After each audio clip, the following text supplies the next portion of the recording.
दोस्तों, मैं आपका English teacher and motivational trainer Manvendra Yadav आज खास मकसद से एक वीडियो शूट कर रहा हूं। मैं बड़े ही दुख के साथ मुझे ये कहना पड़ रहा है कि कुछ पेरेंट्स ऐसे हैं जो अपने बच्चों के सबसे बड़े दुश्मन हैं। ये बात आपको आहत जरूर कर रही होगी, आपको दुख होगा इस बात को सुन करके, लेकिन ये सच है। क्यों?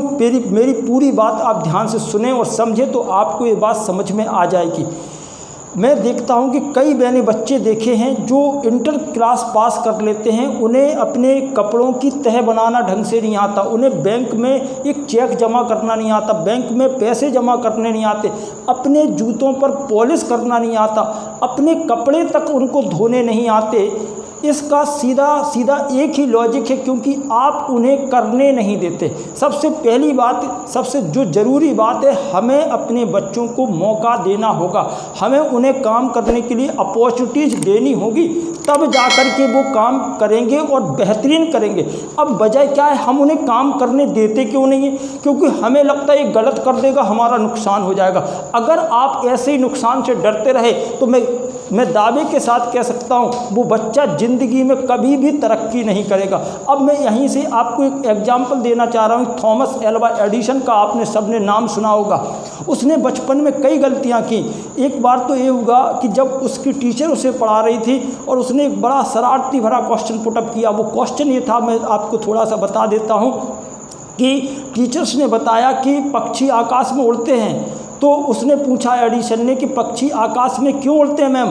तो मैम ने कहा क्योंकि उनके पंख होते हैं इसलिए वो आकाश में उड़ते हैं। तो बच्चे ने बड़ा ही सुंदर क्वेश्चन पूछा कि मैम पतंग के तो पंख नहीं होते हैं, फिर पतंग को आकाश में हम क्यों उड़ा सकते हैं? ये बात से उसकी मैडम जो थी वो सनक गई और उन्होंने उससे कहा कि जाओ अपने माता पिता को लेके आओ, और उस बच्चे को निकाल दिया स्कूल से। लेकिन एडिसन की जो माँ थी और क्या कह के निकाला कि तुम्हारा बच्चा मंदबुद्धि है, पढ़ नहीं सकता, शरारती है। लेकिन उनके पेरेंट्स को ये पता था कि उनका बच्चा मंदबुद्धि नहीं है। तो मैं ये देखता हूँ कई बार पेरेंट्स खुद ही कहते हैं कि बेटा तू नहीं कर सकता, तुम्हारे बस की बात नहीं है। ऐसा कह कर के हम उनके मनोबल को तोड़ते हैं।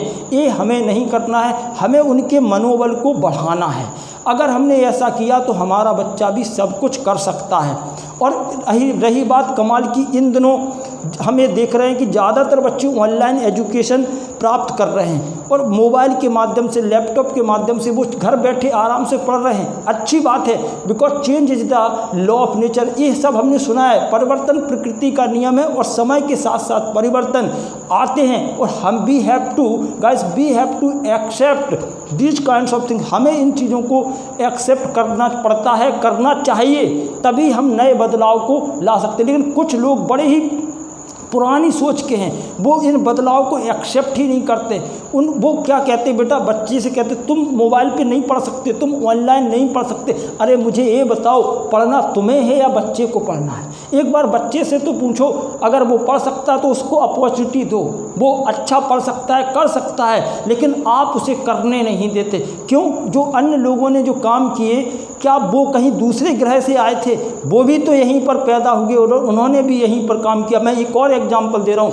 13 साल का बच्चा जिसका तिलक मेहता मुंबई में पैदा होगा और 13 साल में उसने एक बहुत बड़ी कंपनी ओपन की, एक ऐप डिज़ाइन किया और बहुत नाम कमाया। ऐसे कई एग्जाम्पल्स हैं जिन्होंने बहुत ही कम उम्र में बहुत ग्रेट काम किए, महान काम किए और इतिहास रचा। इतिहास, ध्यान रखना, इतिहास वही रचते हैं जो कभी भी डिप्रेशन में नहीं जाते हैं, कभी भी किसी दूसरे की बात से हताश, निराश, दुखी नहीं होते हैं। अगर आपको इतिहास रचना है तो आपको भी हताश, निराश, दुखी नहीं होना है, दूसरों की बात पर ध्यान नहीं देना है और काम करना है। देखो आपको मैं बता दूं, गर्मियों में जो सूरज का हम तिरस्कार करते हैं, वही सूरज सर्दियों में हमें प्यारा लगता है। हमें उन चीज़ों को तिरस्कार नहीं करना है। उन सभी माता पिताओं से प्लीज़ हाथ जोड़ करके रिक्वेस्ट है, विनती है कि जो चीज़ें आपको आज बुरी लग रही हैं वही चीज़ें आपको कल अवश्य ही प्यारी लगेंगी। आपको आज बुरा लग रहा कि बच्चे को मोबाइल पे पढ़ रहा है, ऑनलाइन एजुकेशन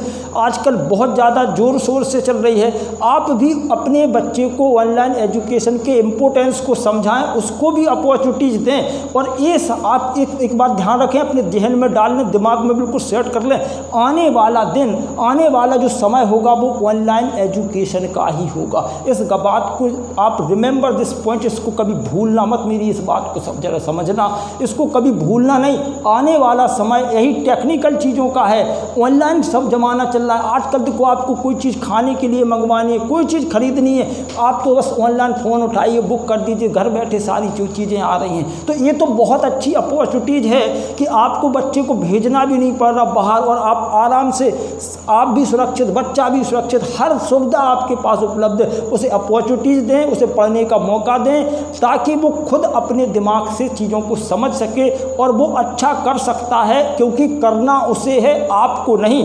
आप उसके बार बार ये मत कहें कि तू नहीं कर सकता, तू नहीं कर सकता। जब आप ऐसी बातें कहते हो तो उसको आप डिप्रेस करते हो, उसको आप कमज़ोर बनाते हो। आपको एक कमज़ोर उसे नहीं बनाना है।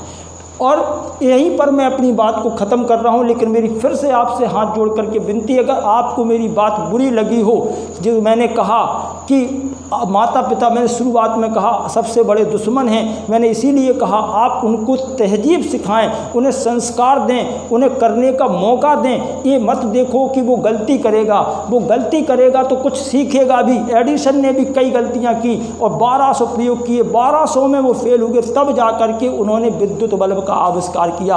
आखिर तेरा लल्लू भी पढ़ सकता है, आप ये क्यों भूल जाते हैं? आपका बेटा भी पढ़ सकता है, आपका लल्लू भी पढ़ सकता है, लेकिन आप उसे अपॉर्चुनिटी दें, तब ये सारी चीज़ें संभव होगी।